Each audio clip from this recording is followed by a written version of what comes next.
আসসালামু আলাইকুম। এটিএন বাংলা সংবাদে সবাইকে স্বাগত জানাচ্ছি। মমরিনাজ মমের শুরুতেই বিআরবি কেবল সংবাদ শিরোনাম। ৫ আগস্ট গণ অভ্যুত্থানের সব পক্ষের উপস্থিতিতে জুলাই ঘোষণাপত্র। প্রধান উপদেষ্টার কার্যালয় আজ নতুন বাংলাদেশের ইস্তেহার ঘোষণা করবে এনসিপি। সংবাদ সম্মেলনে নাহিদ ইসলাম। যারা নির্বাচনকে বাধাগ্রস্ত করতে চায় তারা গণতন্ত্র বিশ্বাস করে না, বলছে বিএনপি। সংসদ ছাড়া সংবিধান সংশোধনের কোনো সুযোগ নেই।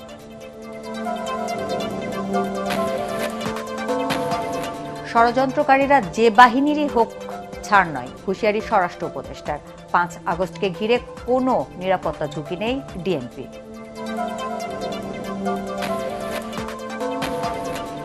বেগম জিয়ার নেতৃত্বেই ভোটের চ্যালেঞ্জ মোকাবেলা করবে বিএনপি। প্রত্যাশা নেতাকর্মীদের। আগামী নির্বাচনে খালেদা জিয়া প্রার্থী হবেন কিনা তা এখনো নিশ্চিত নয়। এবং মার্কিন শুল্কের বাড়তি চাপে পোশাকের মূল্যে কোনো ছাড় না দিতে গার্মেন্টস মালিকদের প্রতি অনুরোধ বিজিএমইএ এর সভাপতির। ট্যারিফ নিয়ে স্বস্তি থাকলেও সুযোগ নেই আত্মতৃপ্তির। শুনছিলেন বিআরবি কেবল সংবাদ শিরোনাম। এবার বিস্তারিত। জুলাই ঘোষণাপত্রের খসড়া চূড়ান্ত করেছে অন্তর্বর্তী সরকার। আগামী মঙ্গলবার বিকেল ৫টায় গণ অভ্যুত্থানের সকল পক্ষের উপস্থিতিতে জুলাই ঘোষণাপত্র জাতির সামনে তুলে ধরা হবে বলে জানিয়েছেন প্রধান উপদেষ্টা প্রেস উইং। এদিকে তথ্য উপদেষ্টা মাহফুজ আলম জানান, ঐক্যমত্য কমিশনের যেসব বিষয়ে রাজনৈতিক দলগুলোর ঐক্যমত্য হয়েছে সেগুলো নিয়েই জুলাই সনদ হবে। আশিকুর রহমানের রিপোর্টে বিস্তারিত। গত বছর জুলাই গণ অভ্যুত্থানের পর থেকে রাজনৈতিক অঙ্গনে অন্যতম আলোচিত বিষয় জুলাই ঘোষণাপত্র। এরই মধ্যে অভ্যুত্থানের বর্ষপূর্তি সামনে রেখে জুলাই ঘোষণাপত্রের চূড়ান্ত খসড়া বিএনপি, জামায়াতে ইসলামী, জাতীয় নাগরিক পার্টি সহ বিভিন্ন দলকে পাঠিয়েছে অন্তর্বর্তী সরকার। প্রধান উপদেষ্টার প্রেস উইং জানিয়েছে, মঙ্গলবার বিকেল ৫টায় গণ অভ্যুত্থানের সকল পক্ষের উপস্থিতিতে জুলাই ঘোষণাপত্র জাতির সামনে তুলে ধরা হবে। সকল কার্যক্রম অনির্দিষ্টকালের জন্য বন্ধ থাকবে। ঘোষণাপত্রের খসড়ায় ২৬টি দফা রয়েছে। প্রথম ২১ দফায় মহান মুক্তিযুদ্ধ সহ বাংলাদেশের মানুষের অতীতের বিভিন্ন ঐতিহাসিক ও গণতান্ত্রিক সংগ্রাম থেকে শুরু করে জুলাই অভ্যুত্থানের পটভূমি বর্ণনা করা হয়েছে। পরের ৫টি দফায় রাষ্ট্রের গণতান্ত্রিক সংস্কারের আকাঙ্ক্ষা, আওয়ামী লীগ শাসনামলে গুম, খুন, গণহত্যা, মানবতা বিরোধী অপরাধ ও সব ধরনের নির্যাতন, নিপীড়ন ও রাষ্ট্রীয় সম্পত্তি লুণ্ঠনের অপরাধের বিচার, আইনের শাসন ও মানবাধিকার, দুর্নীতি, শোষণমুক্ত বৈষম্যহীন সমাজ ও গণতান্ত্রিক রাষ্ট্র ব্যবস্থা প্রতিষ্ঠার কথা বলা হয়েছে। এর আগে সকালে জুলাই পুনর্জাগরণ উপলক্ষে রাজধানীর ওসমানী স্মৃতি মিলনায়তন থেকে তথ্য ও সম্প্রচার মন্ত্রণালয় আয়োজিত র্যালি শেষে তথ্য উপদেষ্টা মাহফুজ আলম জানান, ঐক্যমত্য কমিশনে যেসব বিষয়ে রাজনৈতিক দলগুলোর ঐক্যমত্য হয়েছে সেগুলো নিয়েই জুলাই সনদ হবে। আমরা মনে করি যে মূলত যেই ব্রড বিষয়গুলোতে সব দলের কনসেনসাস আছে, ঐক্যমত্য আছে ঐতিহাসিক এবং ভবিষ্যৎ বাংলাদেশের জন্য, সেই বিষয়গুলো এখানে সন্নিবেশিত অলরেডি হয়েছে এবং আশা করি যে ৫ আগস্টের মধ্যে আপনারা দেখতে পাবেন। আজকে হয়তো ঘোষণা হবে যে ৫ আগস্টে বা এর আগেও হয়তো জুলাই ঘোষণাপত্র ঘোষিত হতে যাচ্ছে। তবে জুলাই ঘোষণাপত্রে সব রাজনৈতিক দলের একমত হওয়া জরুরি কিনা এমন তথ্য নিশ্চিত করেননি তিনি। কিভাবে আমরা আমাদের শহীদদেরকে স্মরণ রাখতে পারি। আশিকুর রহমান, এটিএন বাংলা। জুলাই সনদের ভিত্তিতেই আগামী নির্বাচন ও সংসদ অনুষ্ঠানের দাবি জানিয়েছেন জাতীয় নাগরিক পার্টি এনসিপির আহ্বায়ক নাহিদ ইসলাম। রাজধানীর বাংলা মোটরে দলের অস্থায়ী কার্যালয়ে আয়োজিত সংবাদ সম্মেলনে জুলাই সনদের সাংবিধানিক স্বীকৃতি দেবারও দাবি জানান এনসিপি। এদিকে আজ বিকেলে কেন্দ্রীয় শহীদ মিনারের সমাবেশ থেকে নতুন বাংলাদেশের ইস্তেহার ঘোষণা করবে দলটি। ঐশী গোস্বামী প্রমার রিপোর্ট। দেশব্যাপী পদযাত্রা কর্মসূচির পর রাজধানীর বাংলা মোটরের অস্থায়ী কার্যালয়ে দলের শীর্ষ নেতৃবৃন্দদের নিয়ে সংবাদ সম্মেলন করে জাতীয় নাগরিক পার্টি এনসিপি। সংবাদ সম্মেলনে জুলাই সনদের সাংবিধানিক স্বীকৃতির দাবি জানান দলের আহ্বায়ক নাহিদ ইসলাম। বলেন, এই সনদের ভিত্তিতেই আগামী জাতীয় নির্বাচন অনুষ্ঠিত ও সংসদ গঠিত হতে হবে। জুলাই সনদের আইনি ভিত্তি থাকতে হবে। জুলাই সনদের ভিত্তিতেই পরবর্তী নির্বাচনটি হতে হবে। আমরা নির্বাচিত সংসদের হাতে এই সংস্কার কার্যক্রম ছেড়ে দেব না, বরং জুলাই সনদের ভিত্তিতেই আগামীর সংসদ গঠিত হবে বা গণপরিষদ গঠিত হবে। ফলে এবং এই অন্তর্বর্তী সরকারের সময় থেকেই জুলাই সনদটি কার্যকর করতে হবে। এ সময় গত এক বছরে অন্তর্বর্তী সরকার জুলাই আন্দোলনের গণ আকাঙ্ক্ষা বাস্তবায়ন করতে পারেনি বলে অভিযোগ করেন নাহিদ ইসলাম। জুলাই সনদের ঘোষণাপত্রের মাধ্যমে এ আকাঙ্ক্ষা কিছুটা হলেও পূরণ হবে বলে মনে করেন তিনি। যে মানুষের কাছে যে আমরা যাচ্ছি, মানুষের কথা শুনছি, এর ভিত্তিতে আমরা আমাদের ভবিষ্যৎ কর্মসূচি, আমাদের ভবিষ্যৎ বাংলাদেশের উপকল্প আমরা তৈরি করব। এক দফা ঘোষণার বর্ষপূর্তি উপলক্ষে রবিবার কেন্দ্রীয় শহীদ মিনারে আয়োজিত জনসভা থেকে নতুন বাংলাদেশ বিনির্মাণের ইস্তেহার ঘোষণা করবে এনসিপি। সেখান থেকেই দলের আগামী রূপরেখা তুলে ধরা হবে বলেও জানান এনসিপির এই আহ্বায়ক। ঐশী গোস্বামী প্রমা, এটিএন বাংলা, ঢাকা। যারা নির্বাচনকে বাধাগ্রস্ত করতে চায় তারা গণতন্ত্র বিশ্বাস করে না বলে দাবি করেছেন বিএনপির স্থায়ী কমিটির সদস্য আমির খসরু মাহমুদ চৌধুরী। রাজধানীতে এক অনুষ্ঠানে তিনি বলেন, সংসদের বাইরে সংবিধান সংশোধনের কোনো সুযোগ নেই। আরেক অনুষ্ঠানে স্থায়ী কমিটির সদস্য হাফিজউদ্দিন আহমেদ বলেন, বিদেশ থেকে এসে কিছু আতেল দেশের রাজনীতি নিয়ন্ত্রণ করতে চায়, যা মানুষ মেনে নেবে না। কামরুজ্জামান রাজীবের রিপোর্ট। বিএনপির সাবেক ভাইস চেয়ারম্যান আব্দুল মান্নানের পঞ্চম মৃত্যুবার্ষিকী উপলক্ষে অনুষ্ঠিত স্মরণ সভায় অংশ নেন আমির খসরু মাহমুদ চৌধুরী। প্রধান অতিথির বক্তব্যে তিনি বলেন, সংবিধানে যদি কোনো সংশোধন করতে হয় তাহলে সেটা করবে সংসদ। তার জন্য জনগণের কাছ থেকে ম্যান্ডেট নিতে হবে। যারা বাংলাদেশের আগামীর গণতান্ত্রিক প্রক্রিয়াকে বাধাগ্রস্ত করতে চাচ্ছে তারা সংসদীয় পদ্ধতিতে বিশ্বাস করে না। রাজনৈতিক সংস্কৃতি বদলাতে না পারলে কোনো সংস্কার কাজে আসবে না বলে মন্তব্য করেন বিএনপির এই নেতা। সংসদীয় গণতন্ত্রের মধ্যে সবকিছু আছে, নতুন করে আবিষ্কার করার কেউ দরকার নাই। যারা এখন আবিষ্কার করার চেষ্টা করছেন তারা সংসদীয় গণতন্ত্র বুঝেন না। কনস্টিটিউশনাল বিষয় যদি কোনো অ্যামেন্ডমেন্ট আনতে হয় সেটা সংসদের মধ্যে থেকে করতে হবে আমাদের। সেটার জন্য ম্যান্ডেট আপনি জনগণ থেকে নিতে পারেন, প্রত্যেকটি দল হতে হবে সংসদের মধ্যে। স্বচ্ছতার সাথে যদি আপনাকে করতে হয়, গণতান্ত্রিক প্রক্রিয়ার মাধ্যমে যদি কোনো পরিবর্তন আনতে হয়, সংসদের বাইরে সেটা করার কোনো সুযোগ নেই। যারা এই কথাগুলো বলে আজকে বাংলাদেশের আগামী দিনের গণতান্ত্রিক প্রক্রিয়াকে বাধাগ্রস্ত করতে চাচ্ছে, নির্বাচনকে বাধাগ্রস্ত করতে চাচ্ছে, তারা গণতন্ত্রে বিশ্বাস করে না। অন্যদিকে রাজধানীর ইঞ্জিনিয়ার্স ইনস্টিটিউশন মিলনায়তনে জুলাই গণ অভ্যুত্থানের বর্ষপূর্তি উপলক্ষে শহীদ পরিবারের সম্মাননা অনুষ্ঠানে হাফিজউদ্দিন আহমদ বলেন, বিশ্বে অনির্বাচিত কোনো সরকারের সংবিধান সংশোধনের নজির নেই। জুলাই আগস্টের সংগ্রাম, এটা কি পিআরএ ভোট হবে, না সংখ্যানুপাতি হবে, না আসন অনুপাতি হবে, এগুলোর জন্য তো কেউ জীবন দেয় নাই। তারা চেয়েছে গণতন্ত্র প্রতিষ্ঠা। গণতন্ত্র প্রতিষ্ঠা করার একটাই উপায় আছে, নির্বাচন দেওয়া। আপনারা যারা মহারথী একবার ক্ষমতার মজা পেয়ে গেছেন, এখন তো আর যেতে চায় না, এখন খালি ঘোরায় আর পেঁচায়। সংস্কার তো একটা দরকার, যে তত্ত্বাবধায়ক সরকারের অধীনে নির্বাচন হবে, দ্যাটস অল। এতে স্থায়ী কমিটির আরেক সদস্য এজেডএম জাহিদ হোসেন বলেন, নির্বাচিত সরকার না আসলে দেশে স্থিতিশীলতা ফিরবে না। দেশবাসীর আশা, সরকার প্রতিশ্রুত সময়ে নির্বাচন দেবে। জনগণের বিপক্ষে যে নির্বাচনকে সুদূর পরাহত করার যারা দুঃস্বপ্ন দেখছেন, তাদের দুঃস্বপ্নই থাকবে। জনগণের জয় অনিবার্য। কামরুজ্জামান রাজীব, এটিএন বাংলা, ঢাকা। ষড়যন্ত্রকারী যে বাহিনীরই হোক না কেন ছাড় দেওয়া হবে না বলে হুঁশিয়ারি দিয়েছেন স্বরাষ্ট্র উপদেষ্টা জাহাঙ্গীর আলম চৌধুরী। তিনি জানান, নাশকতার অপচেষ্টা শক্ত হাতে দমন করা হবে। রায়ের বাজার গণকবরে দাফন করা 114 জুলাই শহীদের পরিচয় শনাক্তে তাদের লাশ কবর থেকে তোলা হবে বলেও জানান স্বরাষ্ট্র উপদেষ্টা। মনির হোসেন তপুর রিপোর্ট। থানার সার্বিক কার্যক্রম পরিদর্শনে পূর্ব নির্ধারিত কর্মসূচির অংশ হিসেবে শনিবার সকালে রাজধানীর মোহাম্মদপুর থানায় আসেন স্বরাষ্ট্র উপদেষ্টা জাহাঙ্গীর আলম চৌধুরী। এ সময় 5 আগস্ট কেন্দ্র করে দেশে নাশকতার আশঙ্কার বিষয়ে সাংবাদিকদের প্রশ্নের জবাবে তিনি বলেন, কার্যক্রম নিষিদ্ধ আওয়ামী লীগের সাথে বাহিনীর কেউ জড়িত থাকলে ব্যবস্থা নেওয়া হবে।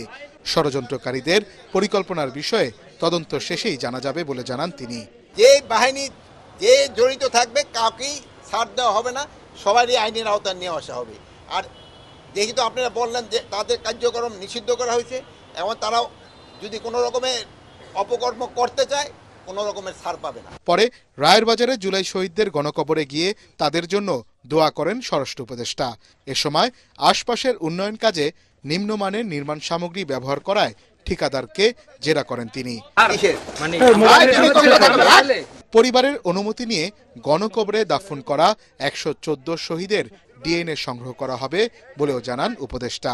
তাদের আত্মীয় স্বজন অনেকেই কবর উঠানো হোক রাজি হয় নাই, এখন মোটামুটি তারা সবাই রাজি হয়েছে। তাদের ডেড বডি আমরা শনাক্ত করব, এবং যদি কেউ ডিএনএর মাধ্যমে, আর যদি কেউ এখান থেকে তাদের গ্রামের বাড়িতে নিয়ে যেতে চায়, ওটাও আমরা তাদের অ্যালাউ করবো, যদি তার কোথাও যদি নিতে চায়।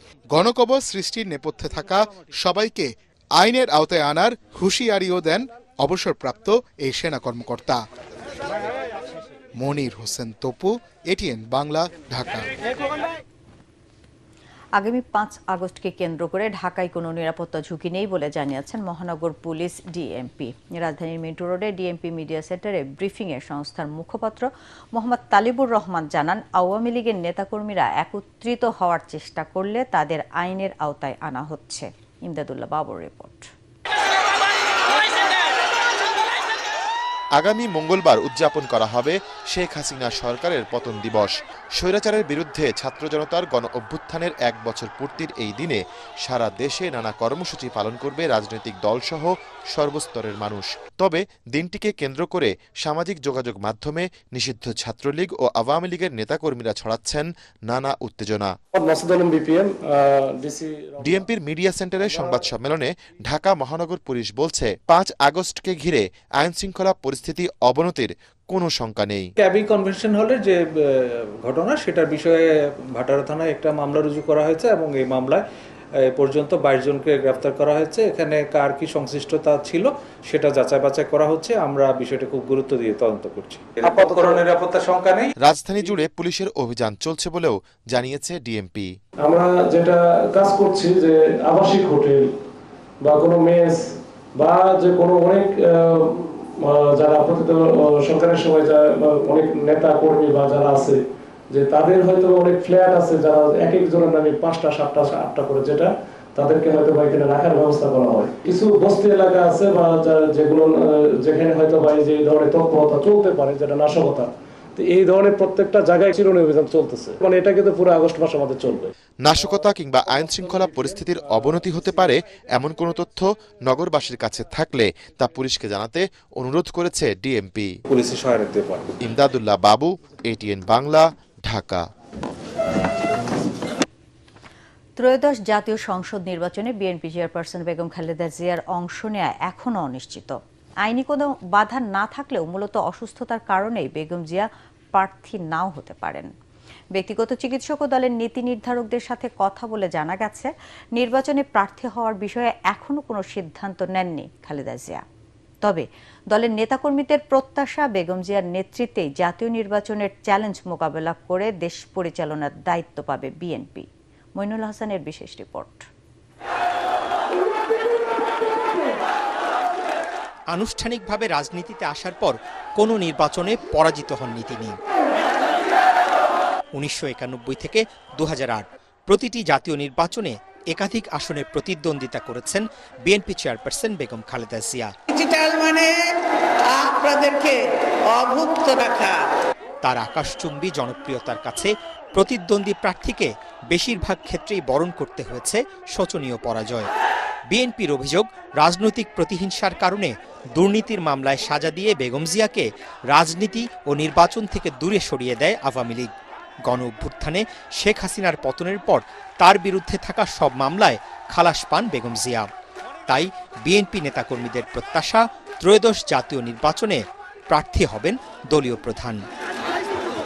আমরা কোনো সিদ্ধান্ত নেইনি এই ব্যাপারে।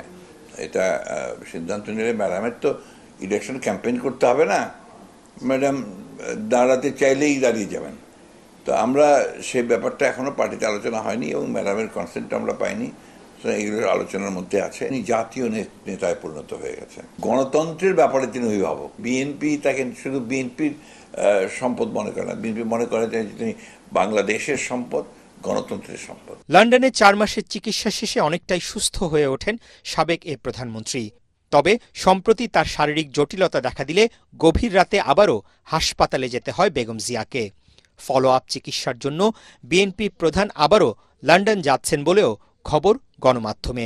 সারা জাতি, দল সবাই প্রত্যাশা করে তিনি আগামী জাতীয় নির্বাচনে অংশগ্রহণ করবেন। তবে সেটা মাননীয় দেশনেত্রী বেগম খালেদা জিয়ার নিজের ইচ্ছারও একটি বিষয় আছে। ওনার স্বাস্থ্যের অবস্থাও আমাদের বিবেচনা নিতে হবে। সবকিছু মিলিয়ে এই সিদ্ধান্তটা জানার জন্য, দেখার জন্য আরও অপেক্ষা করতে হবে। নীতি নির্ধারকরা জানান, বেগম জিয়া প্রার্থী হলেও ত্রয়োদশ জাতীয় নির্বাচনে দলের ভারপ্রাপ্ত চেয়ারম্যান তারেক রহমান সশরীরে উপস্থিত থেকে বিএনপির নেতৃত্ব দেবেন। মইনুল আহসান, এটিএন বাংলা, ঢাকা। মার্কিন শুল্কের বাড়তি চাপে পোশাকের মূল্যে কোনো ধরনের ছাড় না দিতে গার্মেন্টস মালিকদের প্রতি অনুরোধ জানিয়েছেন বিজিএমইএর সভাপতি মাহমুদ হাসান খান বাবু। সংবাদ সম্মেলনে তিনি জানান, মার্কিন ট্যারিফ নিয়ে স্বস্তি থাকলেও আত্মতৃপ্তির কোনো সুযোগ নেই। পোশাকের দামের বাইরে জাহাজীকরণ সহ অন্যান্য খরচ ক্রেতাদেরই বহন করার কথা। তাই রপ্তানিকারকরা দাম নিয়ে যেন কোনো আপোষ না করেন। শারফুল আলমের রিপোর্ট। কয়েক দফায় সরকারি পর্যায়ে বৈঠক শেষে অবশেষে বাংলাদেশি রপ্তানি পণ্যে 20% শুল্ক নির্ধারণ করেছে মার্কিন যুক্তরাষ্ট্র। শুল্ক নিয়ে কয়েক মাসের সমস্যার সমাধান হওয়ায় সংবাদ সম্মেলনের শুরুতেই বিজিএমই সভাপতি যুক্তরাষ্ট্র এবং অন্তর্বর্তী সরকারকে ধন্যবাদ জানিয়ে বলেন, শুল্ক হার কমলেও এখনই আত্মতুষ্টির কোনো কারণ নেই। বিষয়টি নিয়ে সরকারকে দীর্ঘমেয়াদী আলোচনা চালিয়ে যাওয়ার পরামর্শ দিয়েছেন তিনি। যুক্তরাষ্ট্রে ওয়েটেড অ্যাভারেজ ট্যারিফ ছিল 16.5%, যেটা MFN এর অধীনে দিতাম। এখন যে অতিরিক্ত 20% শুল্ক নির্ধারিত হয়েছে, এর ফলে আমাদের মোট শুল্ক দাঁড়াবে 36.5%-এর মতো। এখানে আত্মতুষ্টির কোনো সুযোগ নাই, কারণ যুক্তরাষ্ট্রের সর্বশেষ নির্বাহী আদেশে স্পষ্ট করে বলা আছে, কিছু দেশের সাথে যুক্তরাষ্ট্রের বাণিজ্য বা নিরাপত্তা চুক্তি আলোচনা এখনো চলমান আছে। বিজিএমই সভাপতি জানান, মার্কিন নির্বাহী আদেশ মতে দেশটিতে রপ্তানি করা পণ্যে যুক্তরাষ্ট্রের 50% কাঁচামাল ব্যবহার করলে শুল্ক আরও এড়ানো সম্ভব। তবে শর্ত অনুযায়ী পোশাক রপ্তানিতে জাহাজীকরণ এবং শুল্কের মতো খরচ বহন করতে হয় ক্রেতা প্রতিষ্ঠানকেই। তাই শুল্কের চাপে পোশাকে যেন গার্মেন্টস মালিকরা দাম না কমান, সেই পরামর্শ দিয়েছেন পোশাক শিল্পের উদ্যোক্তাদের। আমাদের ট্যারিফ যে 20% আছে, আমরা যদি ইউএসএতে কোনো প্রোডাক্ট রপ্তানি করি, তার 50% যদি ইউএস কন্টেন্ট থাকে, তাহলে ওই 50%-এর উপরে এই 20% আরোপিত হবে না। ফ্রেট, ট্যারিফ, ডিউটি সবসময় বাইরে দিয়ে থাকেন, সুতরাং বাড়তি ট্যারিফ তারাই বহন করবেন। কোনো নির্দিষ্ট ফ্যাক্টরি যদি কোনো বাইরের সাথে পেমেন্ট টার্মস LDP হয়, অর্থাৎ ল্যান্ডেড ডিউটি পেড, সেটা তার ইন্ডিভিজুয়াল বিষয়, বাট ব্রডার সেন্সে এটা বাইরেরাই বহন করবেন। এটাই আমাদের মেম্বারদের কাছে এই ক্লিয়ার মেসেজটা আমরা দিতে চাই। সংবাদ সম্মেলনে বিজিএমইএ জানিয়েছে, শুল্ক কমায় গার্মেন্টস মালিকদের মাঝে স্বস্তি ফিরলেও মূল্য বাড়ায় মার্কিন ক্রেতারা পোশাক কিনা কমিয়ে দিলে এর প্রভাব পড়বে গার্মেন্টস শিল্পে। শারফুল আলম, এটিএন বাংলা, ঢাকা। জনগণের নির্বাচিত সরকার ছাড়া শক্তিশালী রাষ্ট্র হয় না বলে মন্তব্য করে কাঙ্ক্ষিত সময়ের মধ্যে নির্বাচন দেওয়ার দাবি জানিয়েছেন বিএনপির স্থায়ী কমিটির সদস্য নজরুল ইসলাম খান। রাজনীতির ডিবেট ফর ডেমোক্রেসি আয়োজিত ছায়া সংসদ বিতর্ক প্রতিযোগিতায় তিনি কথা বলেন।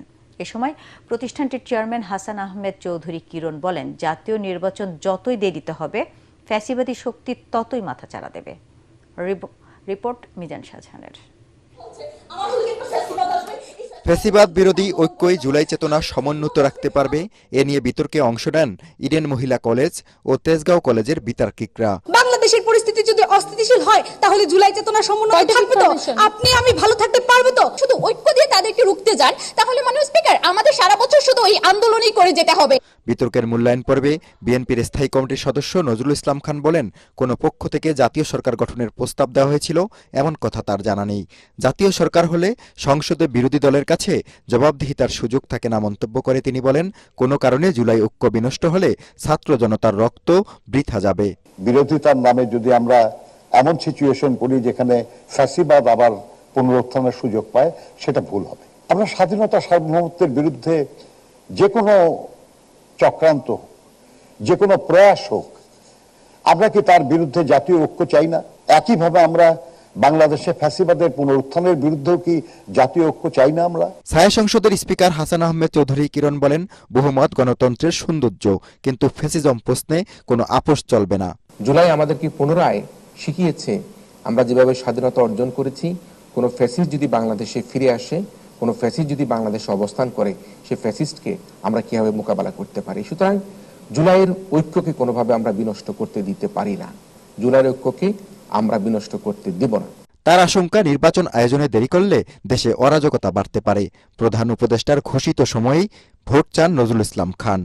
নির্বাচনটা যদি একটা নিরপেক্ষ সরকারের অধীনে হয়, জনগণের স্বার্থ বা রাষ্ট্রের স্বার্থ সংশ্লিষ্ট গুরুত্বপূর্ণ বিষয়গুলির যদি শুধুই সংসদের মাধ্যমে পাস না হয়ে গণভোটের মাধ্যমে অনুমোদিত হওয়ার বিধান থাকে, তাহলে অনেক সংকট আমরা অতিক্রম করতে পারবো। দেশের মানুষ কবে ভোট দিতে পারবে, কবে ভোট হবে, সেই সংখ্যা দূর করবার জন্য লন্ডন বৈঠকে যে একটা যৌথ ইশতেহার, যৌথ ঘোষণা করা হয়েছিল, তার বাস্তবায়ন কিন্তু জনগণ বাংলাদেশে দেখতে চায়। আমরা মনে করি যদি বাংলাদেশে নির্বাচন যত বিলম্বিত হবে, তত আমাদের চাঁদাবাজি বাড়বে, মব সন্ত্রাস বাড়বে, লালন সঙ্গীত বন্ধ করার চেষ্টা করা হবে, মাজার ভাঙবে, চাঁদাবাজি সহ নানা রকম অপকর্ম বাড়তেই থাকবে। বিতর্কে বিজয়ী হয় ছায়া সংসদে সরকারি দল ইডেন মহিলা কলেজ। মিজান শাহজাহান, এটিএন বাংলা, ঢাকা। প্রবাসীদের নিরাপত্তা সহ বিশেষ সুবিধা দিতে প্রথমবারের মতো সৌদি সরকারের সাথে অন্তর্বর্তীকালীন সরকার সমঝোতা স্মারক স্বাক্ষর করতে যাচ্ছে বলে জানিয়েছেন প্রবাসী কল্যাণ ও বৈদেশিক কর্মসংস্থা উপদেষ্টা আসিফ নজরুল। বিকেলে রাজধানীর আন্তর্জাতিক মাতৃভাষা ইনস্টিটিউটে রেমিটেন্স যোদ্ধা দিবস 2025 উপলক্ষে আলোচনা সভায় একথা বলেন তিনি। এ সময় বিদেশে যাওয়ার ক্ষেত্রে প্রতারণা এড়াতে কোনো তাড়াহুড়ো না করে প্রশিক্ষণ ও খোঁজ খবর নিয়ে বিদেশে যেতে কর্মীদের প্রতি আহ্বান জানান উপদেষ্টা আসিফ নজরুল।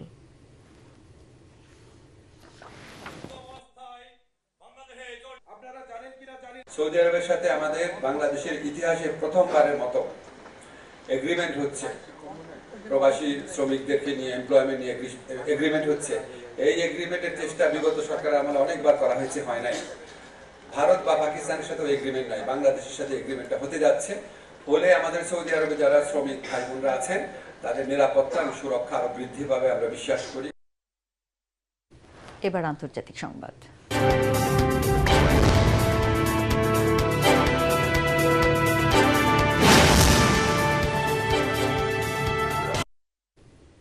ইউক্রেনের রাজধানী কিয়েভে রাশিয়ার ক্ষেপণাস্ত্র ড্রোন হামলায় অন্তত 31 জন নিহত হয়েছেন। আহত হয়েছেন আরও কমপক্ষে 150 জন। নিহত 31 জনের মধ্যে 16 জনই শিশু ও অপ্রাপ্তবয়স্ক। ইউক্রেনের প্রেসিডেন্ট ভ্লাদিমির জেলেনস্কি সামাজিক যোগাযোগ মাধ্যম টেলিগ্রাম পোস্ট করা এক বার্তায় এ তথ্য জানিয়েছেন। পাশাপাশি নিহত ও আহতদের সংখ্যা আরও বাড়তে পারে বলেও জানিয়েছেন তিনি। ইউক্রেনের স্থানীয় সংবাদ মাধ্যমের বরাত দিয়ে বার্তা সংস্থা এপি জানিয়েছে, রুশ বাহিনীর ড্রোন ও ক্ষেপণাস্ত্র হামলায় বাড়ি, ঘর, স্কুল, কিন্ডারগার্টেন, চিকিৎসা কেন্দ্র, বিশ্ববিদ্যালয় ভবন সহ বিভিন্ন ধরনের 100টিরও বেশি ভবন ক্ষতিগ্রস্ত হয়েছে। রাজধানী কিয়েভের আবাসিক এলাকার একটি বড় 9তলা ভবনের বিশাল অংশ সম্পূর্ণ ধ্বংস হয়েছে। ক্ষতিগ্রস্ত আবাসিক ভবনের ধ্বংসস্তূপগুলোতে দুর্যোগ মোকাবেলা দপ্তরের কর্মীরা অনুসন্ধান তৎপরতা চালাচ্ছেন। এবার খেলার খবর।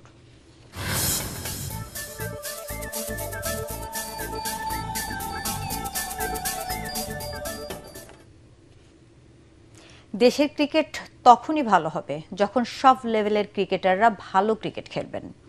গণমাধ্যমে একথা বলেন সাবেক অধিনায়ক হাবিবুল বাশার সুমন।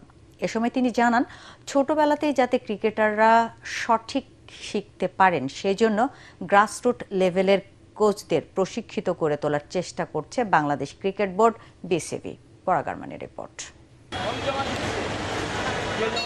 ক্রিকেটকে দেশব্যাপী ছড়িয়ে দেওয়ার কথা অনেক আগে থেকেই বলে আসছে বাংলাদেশ ক্রিকেট বোর্ড, বিসিবি, কিন্তু সবাই চাইলেও কাজটা হয়ে ওঠেনি। কোথায় যেন বাধা, সেই বাধা টপকাতে উঠে পড়ে লেগেছে আমিনুল ইসলাম বুলবুলের নেতৃত্বাধীন কমিটি। আর ছেলেবেলা থেকেই যেন ক্রিকেটাররা সঠিকভাবে খেলাটা শিখতে পারে, সেজন্য কোচদের ট্রেনিং করানোর বিকল্প নেই। একটা তো পরিকল্পনা আছে ক্রিকেটটা ছড়িয়ে দেওয়া, রুট লেভেলে কাজ করা। এট দ্য সেম টাইম আমাদের যারা কোচেস আছেন তাদেরকে কীভাবে আরও আপগ্রেড করা যায়, কীভাবে আধুনিক কোচিং দেওয়া যায়। অবভিয়াসলি বায়োমেকানিক্স এখন ক্রিকেটের খুব একটা ইম্পর্টেন্ট পার্ট, সেটা নিয়েও কাজ করতে চাই। 3 দিনের কোচিং কোর্সে অতিথি হিসেবে এসে হাবিবুল বাশার সুমন জানান, অনেক ক্রিকেটাররা এখন কোচিং পেশায় আসতে চাইছেন। যারা ক্রিকেট খেলেছেন তাদের ক্রিকেট মস্তিষ্ক সাধারণের চেয়ে একটু হলেও এগিয়ে, আর সব লেভেলে ভালো ক্রিকেট চর্চা হলে দেশের ক্রিকেটেরই উন্নতি। ডোমেস্টিক ক্রিকেটে ভালো ক্রিকেট হয় তখন ন্যাশনাল টিমের স্ট্যান্ডার্ডটা কিন্তু এমনি বেড়ে যায়। সো ওইখানে যদি আমরা ভালো করতে পারি, ন্যাশনাল গেমের স্ট্যান্ডার্ড পারফরমেন্স তখন এমনি ভালো। দেশের বিভিন্ন স্থানে দায়িত্বরত কোচদের উন্নত প্রশিক্ষণ দিয়ে আরও প্রশিক্ষিত করতে গেম ডেভেলপমেন্ট ইউনিটির ব্যানারে 3 দিনের কোচিং কোর্সের আয়োজন করেছে বিসিবি। প্রথমবারের মতো আয়োজিত এই কোর্সে 28 জন কোচ অংশ নিচ্ছেন। পরাগ আরমান, এটিএন বাংলা, ঢাকা। এএফসি অনূর্ধ্ব 20 নারী ফুটবল টুর্নামেন্টের বাছাইয়ে সেরা সাফল্য অর্জনের লক্ষ্যে দুপুরে লাওস গেল আফিতা খন্দকারের নেতৃত্বাধীন বাংলাদেশ দল। মিয়ানমারের নারী এশিয়ান কাপ বাছাইয়ে অপরাজিত চ্যাম্পিয়ন হয় জাতীয় দল। এরপর সিনিয়রদের মতো ঘরের মাঠে সাফ অনূর্ধ্ব 20 নারী ফুটবলেও অজেয় থেকে শিরোপা ধরে রাখে লাল সবুজের মেয়েরা। এবার তাদের সামনে চ্যালেঞ্জ লাওসের মাটিতে এএফসি অনূর্ধ্ব 20 টুর্নামেন্ট। গ্রুপে বাংলাদেশের প্রতিপক্ষ স্বাগতিক লাওস, তিমুর-ইস্তিলে ও দক্ষিণ কোরিয়া। বাছাইয়ে 8 গ্রুপের চ্যাম্পিয়ন ও সেরা 3 রানার্স আপ আগামী বছর থাইল্যান্ডের মূল পর্বে খেলবে। লাওস জাতীয় স্টেডিয়ামে 6 আগস্ট স্বাগতিক লাওসের, 8 আগস্ট তিমুর-ইস্তে ও 10 আগস্ট দক্ষিণ কোরিয়ার বিপক্ষে লড়বে পিটার বাটলারের দল। শেষ করার আগে বিআরবি কেবল সংবাদ শিরোনাম আরেকবার। 5 আগস্ট গণ অভ্যুত্থানের সব পক্ষের উপস্থিতিতে জুলাই ঘোষণাপত্র। প্রধান উপদেষ্টার কার্যালয়ে আজ নতুন বাংলাদেশের ইস্তেহার ঘোষণা করবে এনসিপি। সংবাদ সম্মেলনে নাহিদ ইসলাম।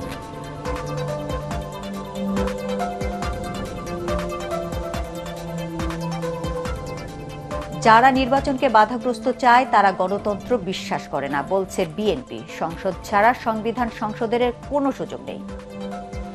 ষড়যন্ত্রকারী যে বাহিনীরই হোক না, ছাড় নয়, হুঁশিয়ারি স্বরাষ্ট্র উপদেষ্টার। 5 আগস্টকে ঘিরে কোনো নিরাপত্তা ঝুঁকি নেই ডিএমপি। বেগম জিয়ার নেতৃত্বেই ভোটের চ্যালেঞ্জ মোকাবেলা করবে বিএনপি, প্রত্যাশার নেতাকর্মীদের। আগামী নির্বাচনে খালেদা জিয়া প্রার্থী হবেন কিনা তা এখনো নিশ্চিত নয়। এবং মার্কিন শুল্কের বাড়তি চাপে পোশাকের মূল্যে কোনো ছাড় না দিতে গার্মেন্টস মালিকদের প্রতি অনুরোধ বিজিএম এর সভাপতি। ট্যারিফ নিয়ে স্বস্তি থাকলেও সুযোগ নেই আত্মতৃপ্তির। দর্শক, পরবর্তী সংবাদ দেখার আমন্ত্রণ জানিয়ে এখনকার মতো শেষ করছি। এটিএন বাংলা সংবাদ ইউটিউবে দেখতে ব্রাউজ করুন youtube/18 বাংলা নিউজ। ধন্যবাদ সবাইকে।